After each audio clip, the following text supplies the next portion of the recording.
Do you ever wake up in the morning, look at your long to-do list, and feel tired before you even start? You sit at your desk, open your notebook or your phone, and there it is again, a list full of things you should do. Learn 10 new English words. Watch one English video. Practice pronunciation for 1 hour. Write an essay. Speak for 15 minutes. Every day, the list grows longer. And somewhere between those lines, your energy starts to fade. You tell yourself, I have to do everything if I want to improve. You push yourself. You feel guilty when you miss one thing. And slowly, learning English starts to feel heavy, like work, not joy. But what if I told you something simple? That your to-do list might be the very thing stopping you from becoming fluent. Strange, right? Because we're taught that success means planning everything, being organized, and doing more. But real fluency, doesn't grow from pressure. It grows from flow. It grows when you stop chasing and start living in the language. Let me tell you a little story. There was once a man named Leo. He was a busy student who wanted to speak perfect English. Every night, he wrote a long to-do list for the next day, memorized 20 new words, watch 3 YouTube lessons, listen to 1 podcast, read a full article, and speak to someone online. Every morning, he'd wake up full of motivation. But by evening, he was exhausted. And every time he failed to complete one task, he felt guilty, like he was falling behind. One day, Leo came to me and said, "Teacher, I'm doing everything, but my English is not improving." So I asked him, "Tell me, when was the last time you enjoyed speaking English?" He thought for a long time. Then he said quietly, "Maybe never. I've been too busy trying to get better." That answer broke my heart, because it's true for so many learners. They study so hard that they forget to feel the language. You see, fluency is not built from lists. It's built from moments. Moments of curiosity. Moments of joy. Moments of real human connection. The problem with the to-do list is that it tells your brain, learning English is a job. You must complete it. You must perform it. You must finish it. But language is not a job, it's a living, breathing skill. It grows naturally when you let it be part of your life, not a box you tick off. Have you ever noticed how children learn languages? They don't have lists. They don't study tenses or memorize word sets. They listen. They repeat. They play. They make mistakes, a lot of them. But they don't care. They enjoy it. And that's why they learn fast. So what happened to us as adults? Somewhere along the way, we lost that natural connection. We started thinking that improvement only happens when we work harder. But sometimes, fluency grows faster when we work smarter. And that means sometimes you need to throw away your to-do list. Now, I know that sounds uncomfortable. We like control. We like to feel productive. But tell me, what's the use of a perfect plan if it kills your motivation? What's the use of finishing 10 tasks if your voice still hesitates when you speak? Sometimes, doing less allows your mind to do more. When you remove pressure, your brain relaxes. When you relax, you listen better. When you listen better, you speak more clearly. That's why some learners study for years but still struggle to speak naturally, because they're studying tension, not communication. When you throw away your to-do list, you don't stop learning, you start living your learning.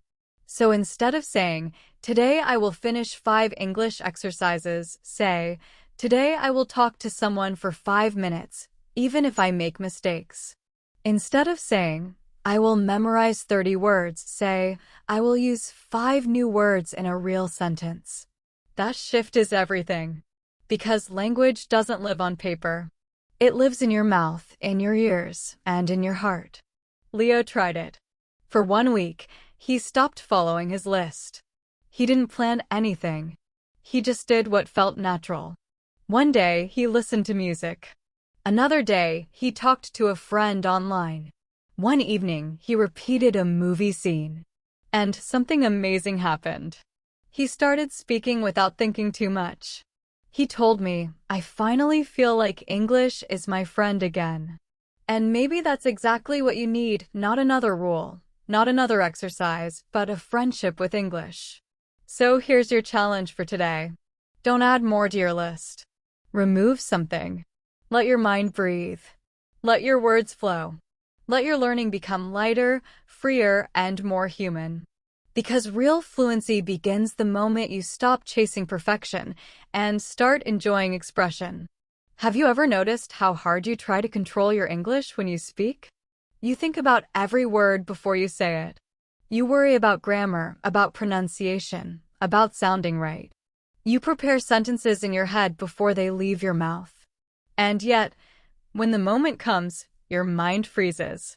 You forget the very words you practiced. Your voice shakes. You say less than you wanted. And after it's over, you replay it in your head again and again, thinking, I should have said that differently. Why does that happen? Because you're trying too hard to control something that was never meant to be controlled. Language is alive. It moves. It flows. It changes. You can't force it, you can only join it. But when you treat speaking like an exam, you lose that natural rhythm. You turn a beautiful conversation into a performance. And every time you try to be perfect, you end up sounding less like you. Let me tell you a little secret about communication. People don't listen for perfect grammar. They listen for authentic energy. They listen for emotion. They listen for honesty. When you speak English, people are not asking, is this person perfect? They're wondering, can I feel what this person means? And that's something you can't plan. It only happens when you let go of control. There's a story I love about a man named Daniel. He was a software engineer who had studied English for 10 years. His grammar was excellent. His vocabulary was advanced. But when he spoke, his voice was always careful, cautious, and cold. One day, he had to present his project to a group of American clients. He spent days writing and rewriting his script. He memorized every line. He even practiced his pauses. But when the meeting started, something went wrong. One of the clients asked a question that wasn't on the script. Daniel froze. He looked down at his notes. His mind went blank. After the meeting, he felt terrible. He told me I knew everything. But the moment something unexpected happened, I couldn't speak. That's the danger of control. It makes you fragile. Because the world doesn't always follow your plan. Conversations are unpredictable. They're alive. When you're overprepared, you lose flexibility. When you lose flexibility, you lose confidence. The truth is, fluency is not control. Fluency is trust. It's trusting that your brain will find the words it needs. It's trusting that even if you forget, you can describe what you mean in another way. It's trusting that making mistakes is not the end.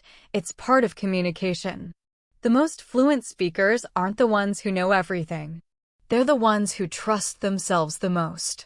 Think about a river. It doesn't stop to think before it moves. It doesn't worry about direction. It just flows naturally, effortlessly.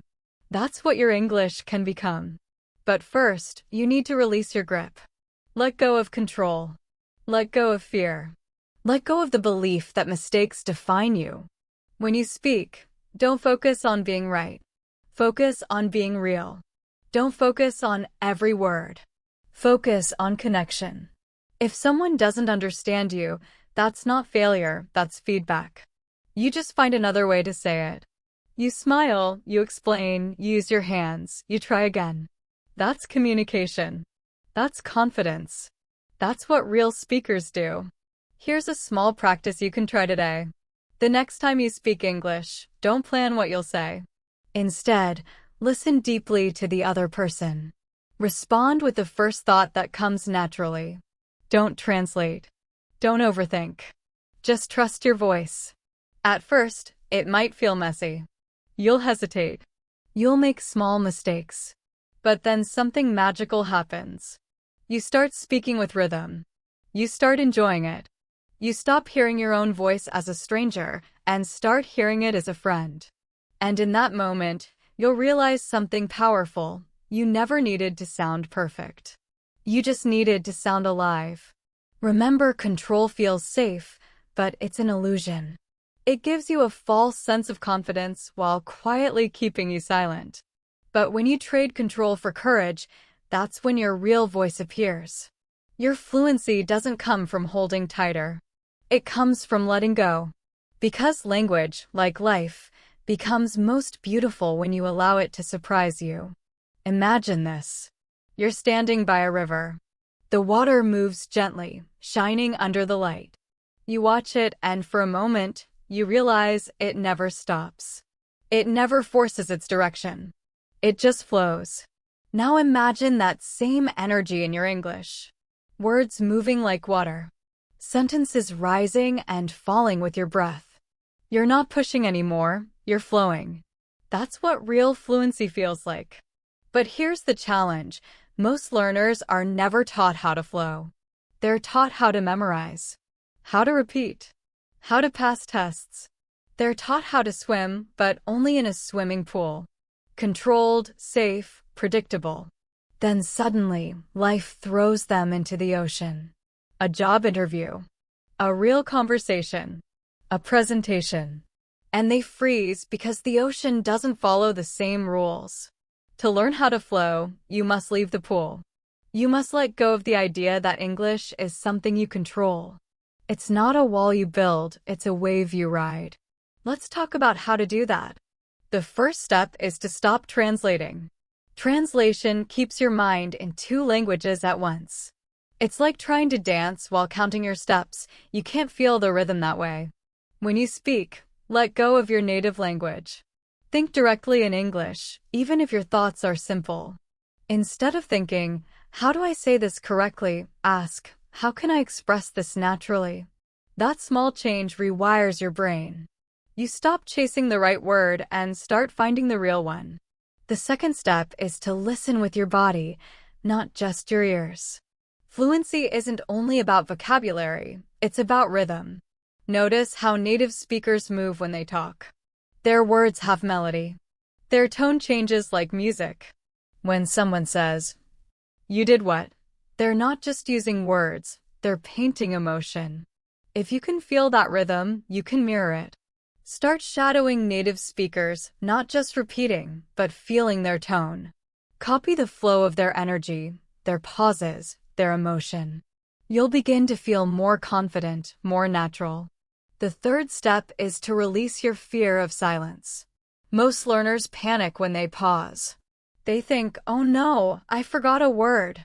They'll think I'm not fluent. But silence isn't weakness. It's rhythm.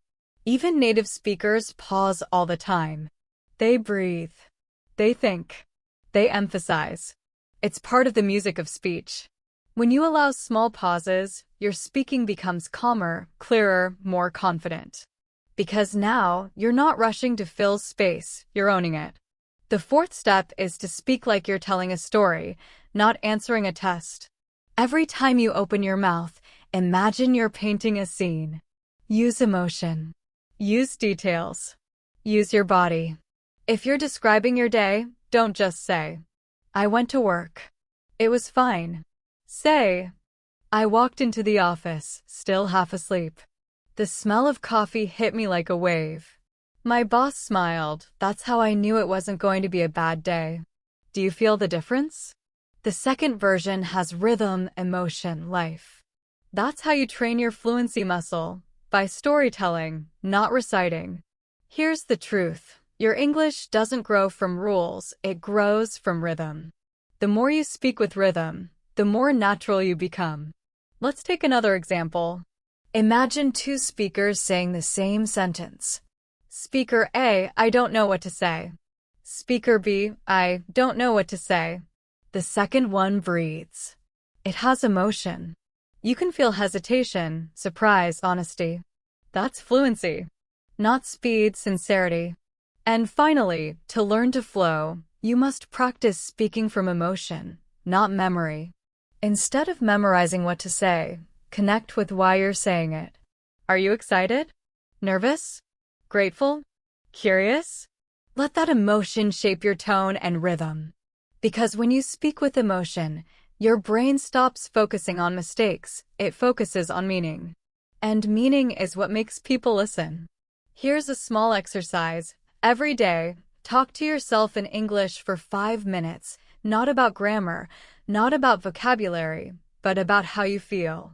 Say things like, "Today I felt tired, but I kept going. I'm proud of myself for speaking even when it's hard. I'm learning to flow." Do this, and you'll begin to connect your inner world to your English voice. And that connection, that alignment between mind, emotion, and language is the real foundation of fluency. So, when you speak next time, remember the river. Don't fight the current. Don't try to control it. Let it carry you. Because fluency isn't about knowing more words, it's about trusting that the words will come when you need them. Flow with your English. Flow with your mistakes. Flow with your voice. Because when you learn to flow, you finally learn to speak. Close your eyes for a second. Imagine you're standing on a busy street. Cars passing, people talking, phones ringing, horns beeping. Everything moves fast. Now imagine you take one deep breath. Just one. And for a moment, the whole world slows down. That is the feeling of control. And that is exactly what most English learners lose when they speak too fast. They believe fluency means speed. They think, if I speak quickly, I'll sound native. But the truth is the opposite. Speed is not fluency. Speed is fear in disguise. When you speak too fast, you're not being fluent, you're being chased by your own thoughts. Fluency begins when you stop running. When you slow down, you start to own your words. You pronounce them clearly. You feel them. You mean them. Think about your favorite speakers, maybe a TED Talk host, a teacher, a leader, or even a friend who speaks calmly. Notice something? They never rush. They take their time. Because they know that silence can be powerful. Let me tell you a small story. There was once a young man named Leo who dreamed of becoming a public speaker. He practiced every day, memorizing words, watching English videos, repeating lines again and again. But whenever he spoke in front of people, he panicked. His words came out fast, like bullets. He stumbled, mixed up tenses, forgot what to say.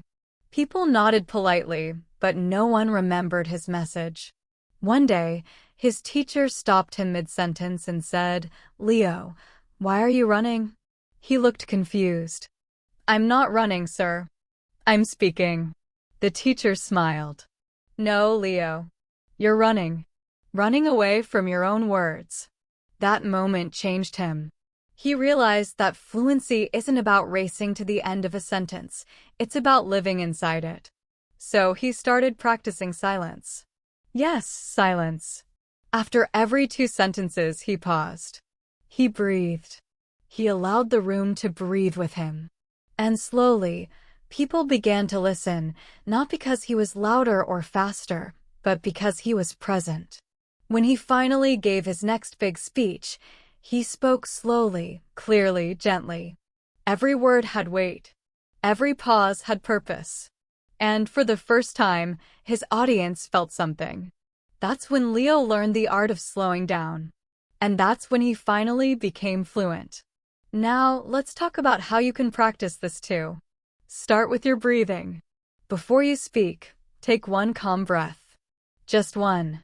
In through your nose, out through your mouth. This simple breath does something magical. It connects your body and your voice. You're no longer thinking only in your head, you're speaking from your whole being. Next, practice speaking as if your listener is far away. Imagine your voice traveling gently across a room. You don't need to rush, your voice will reach them if you let it flow. This mental trick automatically slows your pace and improves your pronunciation. Here's another technique. When you tell a story or give an answer, use micropauses. Pause for half a second after important ideas. Like this. When I first started learning English, I was terrified. But then, something changed. Those small pauses give your words power. They let your listener feel your story, not just hear it. And here's something most people never realize. When you slow down, you sound more confident, even if your grammar isn't perfect. Because confidence is not about perfect sentences. It's about calm energy. Think about how babies learn to speak. They don't rush. They listen. They repeat slowly. They take their time, and that's why they remember so easily. You can do the same. When you speak slowly, your brain has more time to choose words naturally. You'll make fewer mistakes, and your sentences will sound smoother. Try this mini exercise with me. Pick a short sentence, something like, "I'm learning English every day." Now say it slowly with feeling. I am learning English every day. Now again, but more natural.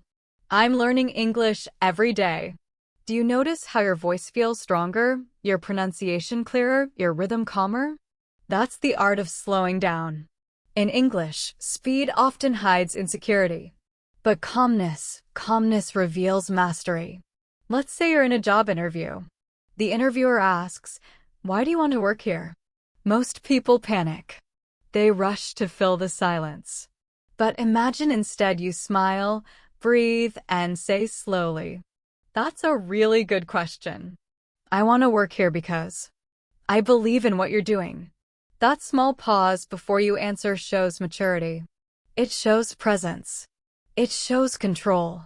Remember, native speakers don't speak fast all the time. They vary their speed fast when excited, slow when serious. It's not just speaking, it's storytelling. So, next time you talk in English to a friend, a teacher, or even to yourself, practice slowing down. Let your words land. Let your listener feel them. Your English is the same. Your mistakes are your gold. They make your speech human, real, beautiful. Let me share another secret. Native speakers make mistakes all the time. They forget words, change grammar mid-sentence, mispronounce things. But they don't stop speaking, they adapt. They use fillers like, "you know, I mean, kind of, actually, so yeah." They turn small errors into natural conversation. You can do that too. Instead of freezing when you forget a word, try saying, "What's the word? It's like, let me think, you know what I mean." Those phrases give you time to breathe, and they make you sound real. Because conversation isn't about correctness, it's about connection. When you talk to someone, they don't remember your grammar. They remember how you made them feel. They remember your smile, your energy, your sincerity. So stop chasing perfection. Chase connection. The next time you speak English and make a mistake, smile. Say to yourself, "That's one step closer." Because every time you speak, your brain rewires itself, even if you don't notice it. You're building patterns, rhythm, instinct. And one day, you'll suddenly realize you've become fluent, not because you stopped making mistakes, but because you stopped fearing them. Here's something I want you to remember forever. The people who speak perfect English are not the ones who never made mistakes, they're the ones who made thousands of them and kept speaking anyway. Let's make it practical. Whenever you speak English, write down one small mistake you notice afterward. Not during, afterward. Then, the next day, practice just that one thing. This keeps your learning calm and focused. You'll notice that your mistakes become smaller, less scary, and sometimes even funny. You'll begin to enjoy the process. Because real English learning isn't about avoiding mistakes. It's about collecting them, each one a piece of your story. So, next time you speak, don't hold your breath. Speak with your heart. Laugh at your errors. Learn from them. And remember, every great speaker was once a brave beginner, just like you. And maybe, just maybe, your mistakes are not the problem. They're your path. Let me ask you something. When you speak English, whose voice do you use? For many learners, it's not really their voice. It's the voice of a teacher, a textbook, a YouTuber, or a native speaker they try to copy. They hide their true tone behind an accent they think sounds better. They try to be perfect, polite, correct, but somewhere in that effort, they lose something beautiful, themselves. Fluency isn't about sounding native. Fluency is about sounding authentic. You already have a voice in your own language full of emotion, humor, rhythm, personality. Why should English be any different? Your goal is not to erase your accent. Your goal is to express your truth. There's a story I love to tell my students. It's about a woman named Hannah from Vietnam. She used to feel ashamed of her accent. Every time she spoke English, she tried to hide where she came from. She'd watch hours of American TV, repeat phrases over and over, and still feel like she was never good enough. One day, during a workshop, I asked everyone to share a personal story in English. When it was Hannah's turn, she spoke about her grandmother, how her grandmother used to sing to her at night, how her voice was soft, warm, filled with love. And as Hannah spoke, something magical happened. Her accent was still strong, yes, but her words had music. Her emotion filled the room. No one cared about pronunciation or grammar. We were all just listening to her story, to her truth. When she finished, there was silence, the kind of silence that means everyone felt something. That's when I told her, Hannah, don't ever hide your accent again. That's your signature. That's your story and sound. And she smiled because for the first time, she realized she didn't have to change who she was to speak beautiful English. You see, your English voice is not born in a classroom. It's born in your experiences, your emotions, your thoughts. It grows when you use English to feel, not just to perform. So let's find your voice together. Start by asking yourself, how do I want people to feel when they hear me speak? Do you want them to feel calm? Inspired? Curious? Comforted? Once you know that, you can shape your rhythm, tone, and emotion to match that energy. If you want to sound confident, stand tall when you speak. If you want to sound kind, smile with your voice. If you want to sound passionate, let your breath carry your excitement. Every emotion changes your sound. Fluency lives inside that emotion. Try this small exercise. Think of something you love deeply, a person, a place, a dream. Now describe it in English slowly, naturally, with feeling. Forget about grammar. Forget about vocabulary. Focus only on what your heart wants to say. That moment, that voice is your English voice. It might be softer. It might be slower. It might carry a beautiful accent that tells a story about where you come from. And that's perfect. Remember, English is not a wall you must climb.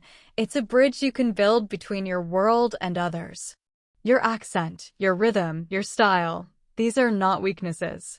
They are signatures. They tell the listener, this is me. When you listen to famous English speakers, you'll notice something interesting. Each of them has their own sound. Obama speaks with slow warmth. Emma Watson speaks with calm precision. Steve Jobs spoke with emotional rhythm. Jay Shetty speaks like a storyteller. And yet, none of them sound the same because their truth is different. Your English should sound like you. Some people think, but my accent is too strong. No, your accent is your music. The goal is clarity, not imitation. Clarity means your listener can understand your message easily. You don't need to sound American, British, or Australian. You just need to sound clear.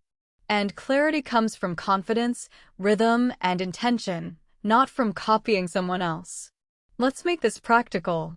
When you speak, record yourself. Then listen, not to judge, but to understand. Ask yourself, do I sound kind? Do I sound nervous? Do I sound honest? Adjust not your grammar, but your emotion. Speak again, but this time smile. Speak again, but this time slow down. Speak again, but this time imagine talking to your best friend. You'll notice your English suddenly becomes smoother, warmer, more natural. That's your real voice coming alive. Here's something powerful. When you speak from your authentic voice, people don't just hear your words, they feel your energy. They remember you. Even if you make mistakes, your message shines through, because it's coming from a place of truth. And once you discover that voice, you'll never want to hide it again. You'll stop comparing yourself to others. You'll stop chasing perfection, because you'll realize that the most beautiful sound in English is your own voice, full of courage. So, my friend, speak with your accent. Speak with your heart. Speak with your truth. Because the world doesn't need another perfect speaker. The world needs you.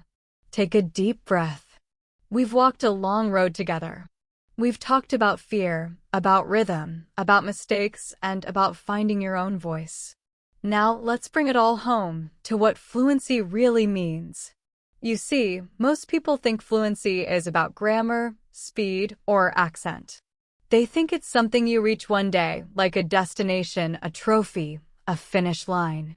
But real fluency isn't a place you arrive at. It's a way of being. It's not about knowing every word in the dictionary. It's about knowing how to use the words you already have with confidence, with clarity, with emotion. It's not about speaking without mistakes.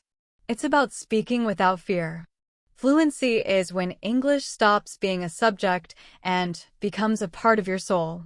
It's when you no longer translate in your head. You simply feel what you want to say. It's when you speak not to impress, but to connect. Think about the last time you had a real conversation, not perfect, not formal, but real. Maybe with a friend online, maybe a stranger, maybe a teacher. And even though your grammar wasn't perfect, something happened. You understood. You connected. You laughed. That moment, that small spark of understanding is fluency. Fluency is not found in books or lessons. It's found in those living, breathing moments when language becomes emotion, when words become bridges, when mistakes become music, when fear becomes curiosity. And here's the most beautiful part: fluency doesn't just change your English. It changes you. Because learning a new language is like learning a new version of yourself. You become more patient, more expressive, more open to the world. English gives you a second voice, a voice that can reach across oceans, a voice that can touch people you've never met, a voice that can carry your dreams into places your native tongue has never gone. But only if you use it, not perfectly, but bravely. Fluency isn't about what you know. It's about how you flow, how you show up, how you keep speaking, even when it's hard. Think of it like music. A musician doesn't become great by never missing a note. They become great because they keep playing, even through the wrong ones, until the song becomes a part of their hands, their heart, their breath. That's what English is meant to be for you. Not a task, not a test, but a melody, your melody. Let me tell you something I wish every learner could understand.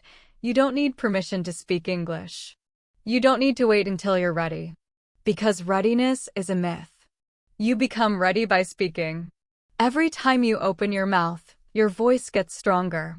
Every time you make a mistake, your understanding deepens. Every time you try again, your fluency grows quietly, invisibly, beautifully. So speak. Even when your words feel small.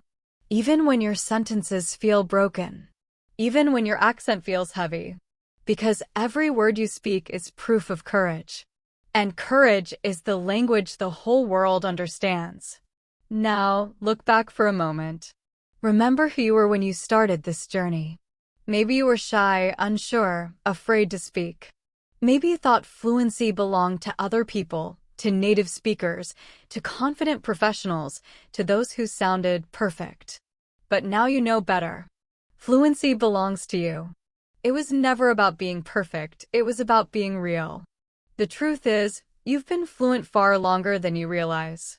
The moment you began thinking in English, even a little, the moment you felt emotion in English, the moment you cared enough to keep learning, you were already living fluently. So, from this day forward, don't chase English like it's something far away. Speak it like it's already yours. Because it is. Speak softly when you need peace.